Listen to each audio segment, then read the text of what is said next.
जेवर international airport की हर तस्वीर हम आप तक पहुंचा रहे हैं और इसी के साथ ये भी आप तक जरूर पहुंचाना चाहेंगे कि देश में अब तक 34 अंतर्राष्ट्रीय हवाई अड्डे हैं, जिनमें से केरल और तमिलनाडु के पास सबसे ज्यादा 4 अंतर्राष्ट्रीय हवाई अड्डे हैं। लेकिन उत्तर प्रदेश अब 5 अंतर्राष्ट्रीय हवाई अड्डों वाला राज्य बनने जा रहा है, जो कि उसकी एक सबसे बड़ी कामयाबी में अब शुमार हो जाएगा। हालांकि अभी कुछ वक्त जरूर है, लेकिन इतना जरूर कहा जा सकता है कि भविष्य की सुनहरी तस्वीर जो है वो लगातार दिखाई दे रही है। और इसी भविष्य की सुनहरी तस्वीर में जेवर इंटरनेशनल एयरपोर्ट किस तरह से चार चांद लगाएगा, वो जानकारी आप तक हम पहुंचा रहे हैं। 1300 हेक्टेयर जमीन इसके लिए अधिग्रहित की गई है। तमाम तकनीकी सुविधाओं से ये लैस होगा, हाईटेक टेक्नोलॉजी से लैस होगा। डिजिटल तौर पर आप देखेंगे कि ये किस तरह से मिसाल देता हुआ दिखाई देगा। इसके अलावा ये भी कहा जा रहा है कि हांगकांग और न्यूयॉर्क जैसा जो आपको अनुभव होगा वो जेवर इंटरनेशनल एयरपोर्ट पर आकर होगा, और इससे भी बेहतरीन जो सुविधाएं हैं वो आपको इस पूरे इंटरनेशनल एयरपोर्ट के चप्पे चप्पे में नजर आ जाएगी। पहला लेन यानी कि पहला जो हवाई रनवे है वो तैयार हो जाएगा साल 2024। इसके लिए ये टारगेट यहाँ पर रखा गया है। फिर इसके बाद एक के बाद एक तरीके से ये और भविष्य की खूबसूरत तस्वीर, दमदार शानदार तस्वीर पेश करते हुए आगे नजर आएगा। जेवर इंटरनेशनल एयरपोर्ट कई मायनों में देखिए इसलिए भी खास हो जाता है क्योंकि ये एक ऐसा प्रोजेक्ट यहाँ पर रहा जो जुबानी तौर पर तो कई बार सुनने को मिलता रहा, यानी कि पिछले 25 सालों में इसका जिक्र कई बार हुआ, हर सरकार ने किया, लेकिन जिस तरह से 5 साल में इसकी रूपरेखा को शुरू किया गया और अब इसका शिलान्यास, भूमि पूजन, वो ये बताने के लिए काफी है कि किस तरह से जेवर इंटरनेशनल एयरपोर्ट उत्तर प्रदेश के लिए मील का पत्थर साबित होने जा रहा है और किस तरह से ये एशिया का सबसे बड़ा हवाई अंतर्राष्ट्रीय एयरपोर्ट जब बनकर तैयार हो जाएगा तो सभी की निगाहें यहां पर आकर टिक जाएगी, क्योंकि अर्थव्यवस्था को वो मजबूती इससे मिलने जा रही है जिसका अंदाजा बताया जा रहा है कि अरबों में होगा, और यकीनन ये बेहद खूबसूरत और भविष्य की सबसे बेहतरीन तस्वीर में शुमार होगा। और 25 तारीख अब वो दिन बहुत ज्यादा दूर नहीं है जब खुद प्रधानमंत्री नरेंद्र मोदी अपनी काफिले के साथ यहां पर पहुंचेंगे और उसके बाद जेवर इंटरनेशनल एयरपोर्ट का शिलान्यास, भूमि पूजन उनके जरिए किया जाएगा। बिना वक्त गवाए वो सीधी तस्वीर मंच की भी आप तक पहुंचाते हैं, क्योंकि तैयारियां अमूमन पूरी की जा चुकी हैं। खुद निरीक्षण करने के लिए कुछ देर बाद सीएम योगी आदित्यनाथ यहां पर पहुंचेंगे। मैं चाहूंगी कि मेरे सहयोगी निजाम यहां पर दिखाएं मंच की वो तस्वीर और ये पूरी तैयारियां। देखिए किस तरह का जो ये पूरा ग्राउंड है इस वक्त पूरी तरह से तैयार होता नजर आ रहा है और बहुत ही बारीकी से यहां पर निरीक्षण करने के लिए खुद सीएम योगी आदित्यनाथ यहां पर पहुंचेंगे। सुरक्षा के भी कड़े इंतजाम देखिए अभी से कर दिए गए हैं। हालांकि कल के बाद तो सुरक्षा और भी ज्यादा कड़ी कर दी जाएगी और 25 नवंबर को तो ऐसी स्थिति होगी कि कोई परिंदा भी नहीं पर मार पाएगा। लेकिन 5 लाख लोगों के आने की जो संभावना है वो जताई जा रही है। जो मंच इस वक्त आप देख रहे हैं, एक तरफ यहां पर पीएम जोन बनाया गया है, दूसरी तरफ सीएम जोन यहां पर है, साथ ही वीवीआईपी लोगों के बैठने के लिए स्टेज है और उसके साथ में ही वीआईपी लोगों के लिए बैठने के लिए स्टेज, और सामने ठीक बिल्कुल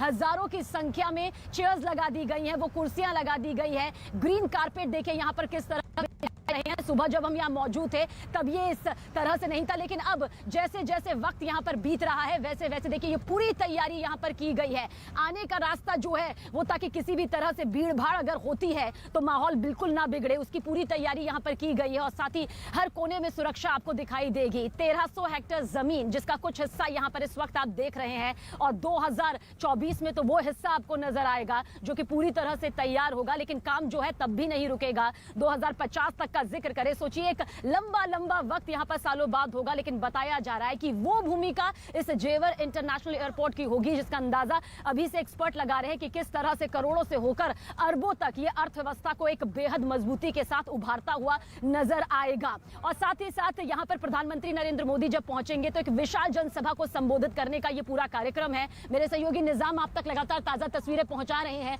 जो तस्वीरें भी इस वक्त आप देख रहे हैं वो तस्वीरें ये बता रही है कि अभी कुछ तैयारियां बाकी और बहुत जल्द ये तैयारियां भी यहां पर हो जाएंगी। पूरी निगरानी में ये सारी तैयारियां यहां पर हो रही है। सुरक्षा बल के जो जवान हैं वो पूरी तरह से तैनात है, अपनी जिम्मेदारी को निभाते हुए हर सुरक्षा मुहैया कर यहां पर वक्त वक्त पर जांच यहां पर की जा रही है। और साथ ही साथ ये जरूर कहा जा सकता है कि अब जो ये काफिला पहुंचेगा प्रधानमंत्री नरेंद्र मोदी का 25 नवंबर को, उसी के लिए ये पूरी तैयारियां यहां पर दिखाई दे रही हैं।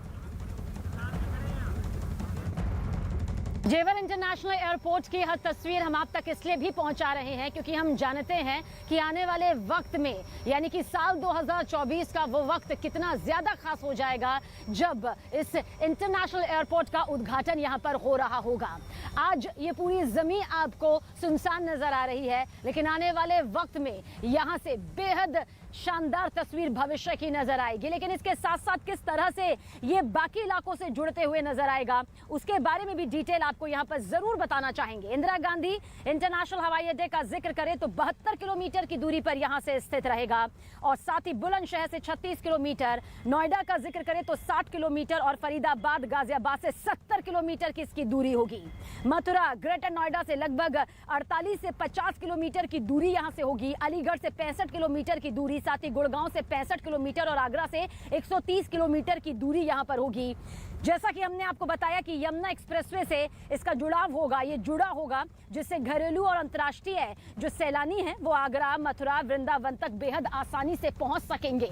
यानी कहा जा सकता है कि ये जो दूरियां हैं वो किस तरह से यहां पर एक जुड़ाव के जरिए बड़ी तस्वीर लाती हुई नजर आएगी, वो यकीनन बेहद शानदार होगी। और ये बताने के लिए काफ़ी होगी कि हाई टेक्निक से तैयार हुआ ये इंटरनेशनल एयरपोर्ट न सिर्फ एशिया का सबसे बड़ा एयरपोर्ट बन जाएगा बल्कि ये भी बता देगा कि किस तरह से देश का विकास लगातार इस वक्त हो रहा है। वो अंतर्राष्ट्रीय हवाई अड्डे जिनकी जरूरत सालों पहले से थी, लेकिन अब जाकर आखिरकार शिलान्यास और भूमि पूजन हो रहा है और फिर उद्घाटन भी, जो तमाम तस्वीरें अब तक सामने आई हैं वो दिखाई दे रही हैं। और मकसद भी यही है कि जहां की सड़क मजबूत होती है, जहां का कनेक्शन पूरी तरह से मजबूत दिखाई देता है, वहां पर यही तस्वीर नजर सामने आती है जो बताती है कि जितना ज्यादा कनेक्शन परिवहन से जुड़ता रहेगा उतना ज्यादा अर्थव्यवस्था को मजबूती मिलती रहेगी। और ये रीढ़ साबित भी होगी। सीएम योगी आदित्यनाथ एक बार नहीं कई बार कह चुके हैं कि जेवर इंटरनेशनल एयरपोर्ट जो है वो पूरी प्राथमिकता के साथ यहाँ पर बनाया जाएगा, बनाया जा रहा है और इसकी मॉनिटरिंग जो है वो बेहद बारीकी से की जा रही है ताकि किसी भी तरह की कोई चूक यहाँ पर ना होने पाए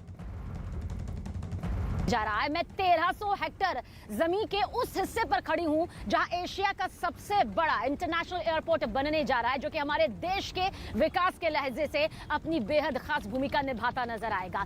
सिलसिलेवार तरीके से मैं चाहूंगी कि मेरे सहयोगी निजाम आपको ये पूरी तस्वीर यहां पर दिखाएंगे, क्योंकि आज भले ही यहां पर आपको दूर दूर तक कुछ नजर ना आ रहा हो, लेकिन बहुत जल्द बेहद तेजी के साथ वो सारी तस्वीर नजर आएगी जो कि एक इंटरनेशनल एयरपोर्ट में जरूरी होती है। तमाम सुविधाओं से लैस वो तस्वीर यहां पर आपके सामने होगी, जहां पर हम आपको अगर बताएं तो ये यमुना एक्सप्रेसवे से कनेक्टेड होगा, ये नोएडा मेट्रो से कनेक्टेड होगा, हाई स्पीड रेल के साथ ये कनेक्ट होगा। और सोचिए यहां पर जो कार्गो सुविधा होगी 1 मिलियन टन की वो नजर आएगी, 186 यानी कि 186 एयरक्राफ्ट नजर आएंगे, ओपन एक्सेस जो फ्यूल फार्म है वो नजर आएंगे, विमानों को रखने के लिए टनल्स वो नजर आएंगे। यानी कि वो हर सुविधा डिजिटल तौर पर हो, हाई टेक्निक के तौर पर हो, या फिर जो हम आपको सिलसिलेवार तरीके से बता रहे हैं उस लिहाज से एक एक करके नजर आएगी। इन्हीं तो उत्तर प्रदेश के जेवर में बन रहे नोएडा इंटरनेशनल एयरपोर्ट की हर तस्वीर हम आप तक पहुंचा रहे हैं और इसी के साथ नोएडा इंटरनेशनल एयरपोर्ट के सीईओ अरुणवीर सिंह से न्यूज़ 18 की टीम ने खास बातचीत की। उनके 9 सवालों का, हमारे 9 सवालों का क्या कुछ उन्होंने जवाब दिया, देखिए आप भी ये खास रिपोर्ट।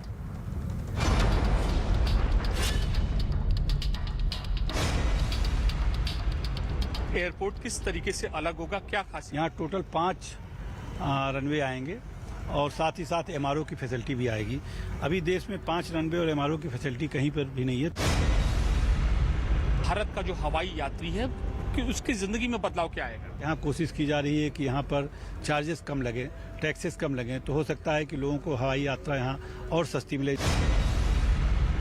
नई फैसिलिटीज क्या होंगी? कनेक्टिविटी टर्मिनल बिल्डिंग तक होगी। यहाँ पर बुलेट ट्रेन के भी आने का प्रस्ताव किया गया है डीपीआर में। इसके अलावा एयरपोर्ट मेट्रो एक्सप्रेस से कनेक्टिविटी होगी। पहली फ्लाइट इस एयरपोर्ट से कब शुरू होगी? 2024 में। कुल कितने पैसेंजर्स उस समय तक यहाँ पर ट्रैवल कर पाएंगे 2024 से? 2024 में 5 मिलियन पैसेंजर उपलब्ध रहेंगे यहाँ। कुल कितनी उड़ानें यहाँ से पूरी भर सकेंगी? शुरू में 28 के लिए है, फिर वो 1 से 28 हो जाएंगे। क्या हम इसको कह सकते हैं कि देश का सबसे अच्छा एयरपोर्ट बनेगा 2024 में? सबसे अच्छा और सबसे बड़ा एयरपोर्ट देश का। ग्रीन फ्यूल टेक्नोलॉजी पर किस तरीके से काम किया गया है इस पूरे के पूरे एयरपोर्ट में? सारी चीजें इस तरह से होंगी कि कार्बन इमिशन शून्य हो।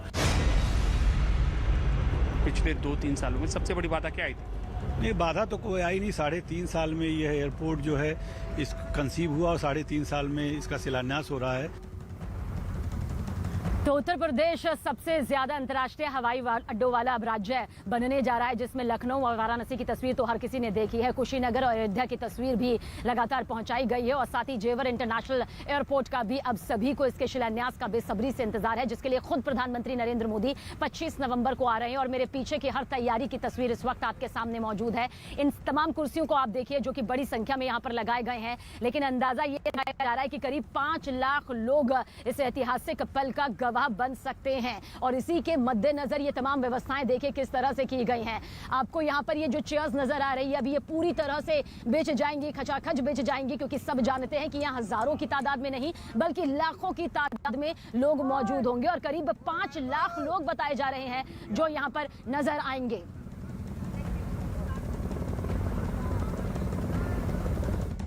भारी तैयारियां की जा रही हैं पीएम मोदी की रैली के चलते। ट्रैफिक का बहुत ज्यादा इनफ्लो रहेगा और किस तरीके के इंतजाम किए गए। हमारे साथ डीआईजी ट्रैफिक हैं यानी एडिशनल सीपी, हम उनसे बात करते हैं। मैडम, किस तरीके की तैयारी यहाँ पर की गई, कितने लोगों के पहुंचने की संभावना है? देखिए, हमारे लिए बहुत इम्पॉर्टेंट है कि ये जो रैली है उसमें भारी संख्या में लोग आएंगे, भारी संख्या में वीआईपी आएंगे इसको अटेंड करने के लिए, जो इनॉग्रेशन प्रोग्राम है। तो उसके लिए बहुत इंपॉर्टेंट हो जाता है कि कहीं पर लोगों को असुविधा न हो, ट्रैफिक जाम न हो, साथ में सुरक्षा के जो इंतजामात हैं वो भी बने रहें पूरी तरह। इसके लिए हमने इस प्रकार की व्यवस्था की है कि जो विभिन्न रास्तों से लोग आने वाले हैं वहाँ पे हमने डाइवर्जन्स क्रिएट किए हैं, ताकि जो इस जगह पर इनॉग्रेशन में प्रतिभाग करने के लिए लोग आ रहे हैं वही इस जगह तक आएँ। इसके अलावा हमने रास्ते में जो है पार्किंग क्रिएट की है। यहाँ पे 9 पार्किंग क्रिएट की गई हैं, जैसे वीआईपी के लिए अलग पार्किंग है, मीडिया के लिए अलग पार्किंग है, ट्रैक्टर बसों के लिए अलग पार्किंग है, कारों के लिए अलग पार्किंग है, मोटरसाइकिल्स के लिए पार्किंग है। तो हर उस अनुसार हमने पार्किंग क्रिएट किए हैं और बहुत सारे साइनेज वगैरह हम लगवा रहे हैं और हमारे पीए सिस्टम लग रहे हैं ताकि ये सब जो ट्रैफिक है वो स्मूथ। एक्सपेक्टेड लोगों का इनफ्लो इस प्रोग्राम में कितना रहेगा? जी, हम बहुत भारी संख्या में लोगों को एक्सपेक्ट कर रहे हैं कि लाखों की संख्या में लोग आएंगे, ये हम उम्मीद कर रहे हैं। तो प्रधानमंत्री नरेंद्र मोदी 25 नवंबर को आ रहे हैं। तैयारियां अमूमन पूरी कर ली गई है। खुद मुख्यमंत्री योगी आदित्यनाथ भी कुछ देर बाद यहां पर मौजूद होंगे। निरीक्षण बेहद बारीकी से यहां पर किया जाएगा उनके जरिए, पहले से भी किया जाता रहा है, क्योंकि जेवर इंटरनेशनल एयरपोर्ट की तस्वीर को साकार रूप देने में योगी सरकार ने अपनी एक अहम भूमिका निभाई है। इसे कागजों से निकालकर जमीन तक उतारा है, इसलिए इसका शिलान्यास भूमि पूजन जो है खुद प्रधानमंत्री नरेंद्र मोदी करने के लिए यहाँ पर पहुंचेंगे 25 नवंबर को। मेरे पीछे की तस्वीरों के साथ ये भी बता दूं, ये तो मंच है और मंच के दूसरी तरफ भले ही वो तस्वीर नजर ना आ रही हो, लेकिन वहां पर 4 हेलीपैड बनाए गए हैं। प्रधानमंत्री नरेंद्र मोदी अपने काफिले के साथ वहीं पर उतरेंगे, जिनमें उनके साथ खुद मुख्यमंत्री योगी आदित्यनाथ होंगे। इसके अलावा राज्यपाल आनंदीबेन भी होंगी और यूपी सरकार के कुछ और भी दिग्गज चेहरे इस दौरान नजर आएंगे। 1300 हेक्टेयर अधिकृत गई है। निर्माण कार्य का जो लक्ष्य तय किया गया है साल 2024 तक का किया गया है। इसके अलावा जो कंपनी इंटरनेशनल एयरपोर्ट एजी है उसे इसकी पूरी जो जिम्मेदारी है यहाँ पर सौंपी गई है।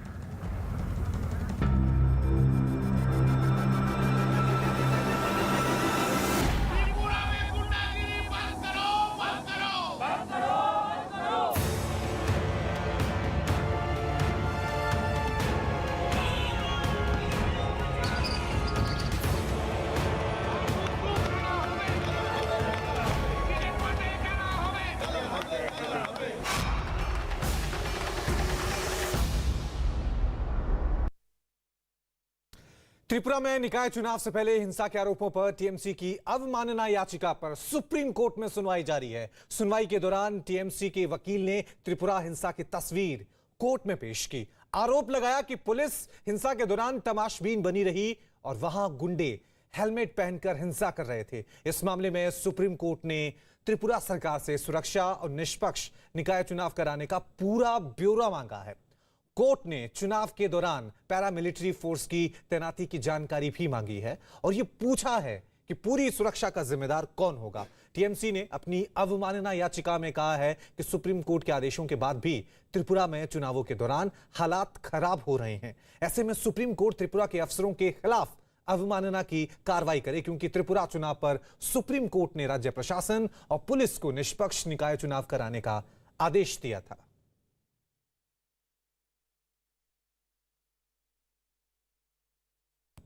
इक्कीस नवंबर को त्रिपुरा की राजधानी अगरतला में हिंसा हुई थी। टीएमसी का आरोप है कि उनकी पार्टी के नेता सुबल भौमिक के घर पर कुछ लोगों ने हमला कर दिया था, जिसमें कई कार्यकर्ता घायल हो गए थे। इस घटना के विरोध में टीएमसी के नेताओं ने दिल्ली में गृह मंत्रालय के सामने जमकर हंगामा किया था। यही नहीं, टीएमसी सांसद और दूसरे नेता धरने पर भी बैठ गए थे। इस दौरान वहां काफी हो हल्ला भी मचा था। बाद में टीएमसी नेताओं के एक प्रतिनिधिमंडल ने गृह मंत्री अमित शाह से भी मुलाकात की थी।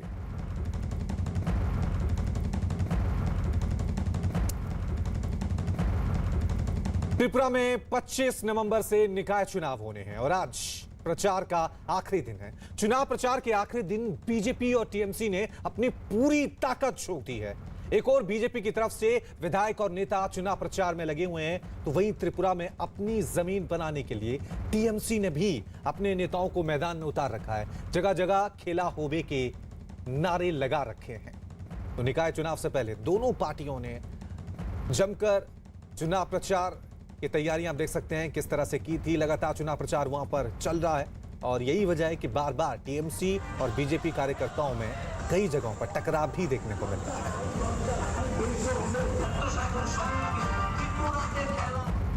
अपनी जमीन ढूंढ रही टीएमसी अब पूरी तरह से चुनाव प्रचार में उतर चुकी है। ये तस्वीर आप देख रहे हैं अगरतला की सड़कों पर, और इस तरह से जो कि आमतौर पर त्रिपुरा में प्रचार जो है चुनाव का ऐसे ही होता है, जहां गाड़ियों पर पार्टी के झंडे, पोस्टर और गाना बजाते हुए जो है वो वाहन गुजरते हैं। तो एक तरफ बीजेपी पूरी ताकत झोंक रही है, आज चुनाव प्रचार का अंतिम दिन है, तो दूसरी तरफ टीएमसी भी सड़कों पर उतरी है।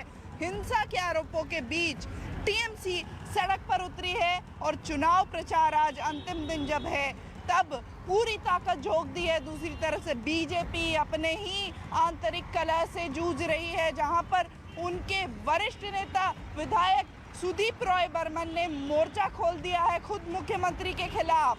तो त्रिपुरा का चुनाव जो है वो लगातार दिलचस्प होता जा रहा है। अपनी जमीन ढूंढ रही टीएमसी के दो वरिष्ठ नेता हमारे साथ हैं, कुणाल घोष हैं और मंत्री ब्रात्य बसु। सबसे पहला सवाल आपसे दादा, आज क्या आपको लगता है इस परिस्थिति में कि चुनाव ठीक से हो पाएंगे, निष्पक्ष हो पाएंगे? हिंसा की खबरें लगातार आ रही हैं। देखिए, the situation of Tripura is very grave. Already Honorable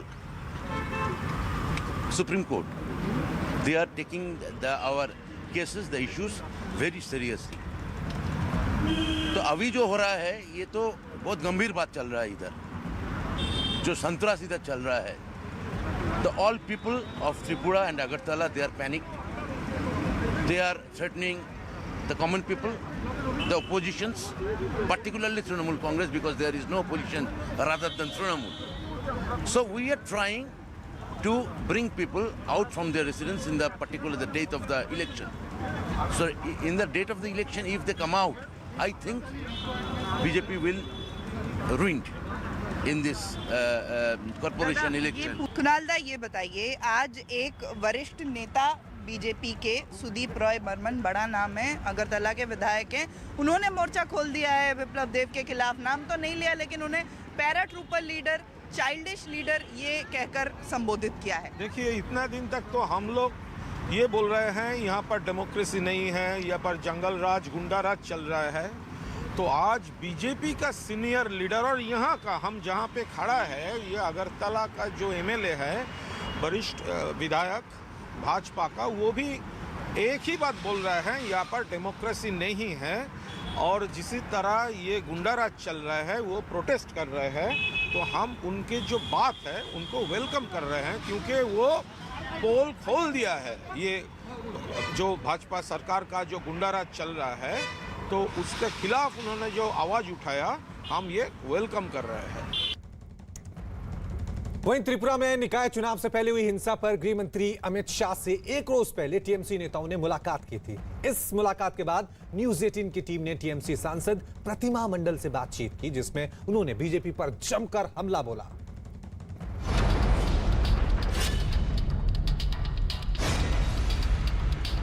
गृह मंत्री अमित शाह से आप मिली, क्या रहा मीटिंग में, क्या बातें रखी आपने? उन्होंने बोला हमने एक रिपोर्ट मंगवाया है, हम ऑलरेडी चीफ मिनिस्टर त्रिपुरा से बात किया है, हम देख रहे हैं। क्या लगता है कि कार्रवाई होगी गृह मंत्रालय की तरफ से? उन्होंने तो यही बोला है कार्रवाई होगा, हम लोग देख रहे हैं। लेकिन बीजेपी की तरफ से तो आरोप आप लोगों के ऊपर लगाया जा रहा है, तू मैं किया, अभद्र भाषा का प्रयोग किया। मैंने नहीं किया। बीजेपी का आरोप है कि जो आप बंगाल में करते जा रहे हो वही त्रिपुरा में करना चाहते हो और बाहरी गुंडों को लेकर वहाँ पहुँच रहे हो। उन्होंने क्या किया आपने देखा नहीं वेस्ट बंगाल में? आरोप बीजेपी की तरफ से यही कि लोकतंत्र का मजाक अगर उड़ाया जाता है तो पश्चिम बंगाल में उड़ाया जाता है। उनका ये आरोप ठीक नहीं है। उनका ये भी कहना है कि त्रिपुरा में आप लोगों का कोई बेस नहीं है और बेस बनाने के लिए आप बाहर के गुंडों को वहाँ ले जा रहे हो और हिंसा वहाँ पर फैला रहे हो। उन लोगों को तो डर लग गया है। हिंसा फैलाने का वो आरोप आप लोगों पे लगा रहे कि त्रिपुरा में हिंसा फैला रहे। अरे उन्होंने डर के मारे तो हम लोगों को अटैक कर रहे हैं। चुनाव बाद हिंसा पश्चिम बंगाल में हुई, तब आप क्यों नहीं गृह मंत्रालय पर आए, क्यों नहीं आपने तब केंद्र सरकार से? बहुत बार आए हैं हम लोग, निर्वाचन कमीशन से बहुत बार मिले हैं, जो वहाँ पे सब वायलेंस हो रहा है। 60 से ज्यादा बीजेपी कार्यकर्ताओं की हत्या वहाँ पर हुई है। नहीं देखिए, अपोजिशन जो कुछ बोल सकते हैं, लेकिन वो तो कार्रवाई कर रहे हैं। अगर रिपोर्ट मिल जाए, अगर सत्य है तो नहीं, ये सब एकदम गलत बात है।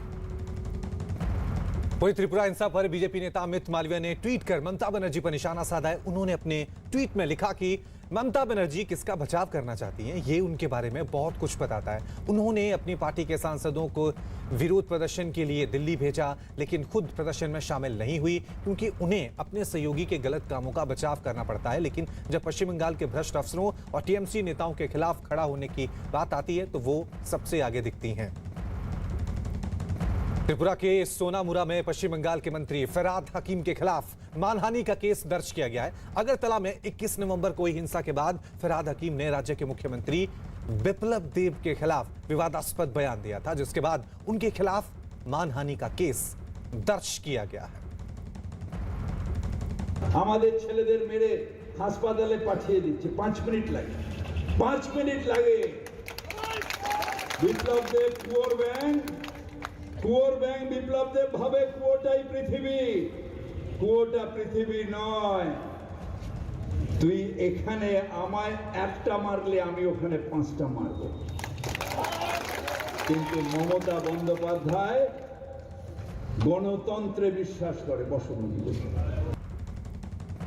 वहीं बीजेपी ने त्रिपुरा में हुई हिंसा के लिए टीएमसी को जिम्मेदार ठहराया। बीजेपी नेता और केंद्रीय मंत्री प्रतिमा भौमिक ने आरोप लगाया कि माहौल खराब करने के लिए बंगाल से हजारों लोगों को त्रिपुरा लाया गया है। वहीं अनिर्बान गांगुली ने टीएमसी पर त्रिपुरा के लोगों को परेशान करने का आरोप लगाया। बीजेपी नेता रमेश बिधूड़ी ने टीएमसी पर जमकर हमला बोला।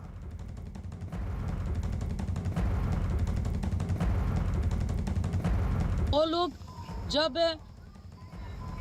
उम्मीद भाई मोदी जी वेस्ट बंगाल में आते थे तब वो बहिरागत तो बोलते थे। अभी वेस्ट बंगाल से सब चोर लुटेरा बोर्गी आते हैं ना त्रिपुरा में, वो अंतर्गत होता है। वो लोग जब बाहर जाते हैं बहिरागत तो नहीं होते, और बाहर से लोगों को लाके यहाँ पे हंगामा करते हैं, ब्लेड लेके जो है ना उसको लेके भी आते हैं, लोगों के ऊपर मोटर बाइक चला देते हैं, लोगों के ऊपर गाड़ी चला देते हैं। चीफ मिनिस्टर का सभा था, उसके सामने भी गाड़ी चलाने का काम किया है, इसीलिए कुछ हुआ है। लेकिन वो भारतीय जनता पार्टी के कार्यकर्ता ऐसा नहीं किया। जो भी होगा हमारे शासन प्रशासन उसको देखेंगे। ये त्रिपुरा के जनता को परेशान टीएमसी कर रहा है। इतने दिन ये सब जो वारदात हो रहे हैं ये सब नहीं हुआ। जब से ये लोग आना शुरू किया तब से तोड़फोड़, इन लोगों ने तोड़फोड़ करना शुरू किया। और बंगाल के हर कोई जानता है, जिनके पास खबर रहता है, हमारे पास भी खबर है, तस्वीरें भी है, जानकारी भी है कि बंगाल से इनके जैसे डायमंड हार्बर अभिषेक बैनर्जी का खुद का कॉन्स्टिट्यूएंसी है, लोकसभा कॉन्स्टिट्यूएंसी, वो कॉन्स्टिट्यूएंसी से भर भर के लोगों को लिया जा रहा है त्रिपुरा। वहाँ जाकर इनको छोड़ दिया जा रहा है और तमाम गुंडे जो हैं इनके अंडर में जो लोग गुंडे हैं, ये गुंडे को सारे त्रिपुरा जाकर अराजकता फैलने का ये लोग कोशिश कर रहे हैं। टीएमसी पहले अपने गिरबान में झांके कि पोस्ट इलेक्शन क्या हुआ वहाँ पर सबको पता है। कहाँ दंगे हुए, किसके साथ में लोगों के मानवाधिकारों का उल्लंघन हुआ, हनन हुआ, माता बहनों का इज्जत लूटी गई, वो पूरा देश टीएमसी के कैरेक्टर को अच्छी तरह से जानते हैं कि किस चरित्र के वो लोग हैं। तो जो पहले अपने आप को सुधारे तब दूसरे पे उंगली उठाने के प्रयास करे, पहले खुद अपनी गिरबान में झांके टीएमसी। त्रिपुरा में हिंसा पर टीएमसी नेता सौगत रॉय, कांग्रेस के पीएल पूनिया और आरजेडी की तरफ से क्या कुछ कहा गया, इसे भी सुन लीजिए। को त्रिपुरा के सब घटना के बारे में और हमको उनको बोला कि सुप्रीम कोर्ट के राय के अनुसार त्रिपुरा सरकार को आगे बढ़ना चाहिए। तो 3 बात बोला कि शायनी घोष के बारे में उन्होंने बात किया है त्रिपुरा के चीफ मिनिस्टर के साथ, उन्होंने पूरा रिपोर्ट मंगाया। टीएमसी का गंभीर आरोप है कि त्रिपुरा में जो उनकी सरकार है और टीएमसी के लोगों को गिरफ्तार किया जा रहा है, उत्पीड़न किया जा रहा है और तो शिकायत करते हैं उनकी कार्रवाई नहीं हो रही, तो वरिष्ठ अधिकारी हैं वो सुन नहीं रहे हैं। तो ये गंभीर आरोप है और इस आरोप को दोहराया है सांसदों में, जिम्मेवार लोग हैं, जनप्रतिनिधि हैं, उन्होंने मामले को उठाया है। तो गृह मंत्री वैसे नहीं मिलते हैं जब टीएमसी के सांसद धरना देते हैं और तब जाके गृह मंत्री उनसे मिलते हैं, तो ये अपने आप में गंभीर बात है। जी, यहाँ के मुख्यमंत्री उस तरह की गैर शालीन, अशोभनीय, विभाजनकारी जुबान बोलते हों, उसके लिए पूरे देश को चिंता होनी चाहिए। वहाँ कोई पॉलिटिकल एक्टिविटी नहीं कर सकता। वहाँ आप एक प्रयोगशाला जैसी विकसित करना चाहते हैं जो कतई स्वीकार्य नहीं है। मैं समझता हूँ कि भाजपा को भी बहुत गौर से, मैं खास तौर पर उनके केंद्रीय नेतृत्व से कहता हूँ कि त्रिपुरा में जो हो रहा है वो हमारे लिए संदेश अच्छा नहीं है और दुनिया में हमारे देश के बारे में संदेश अच्छा नहीं है।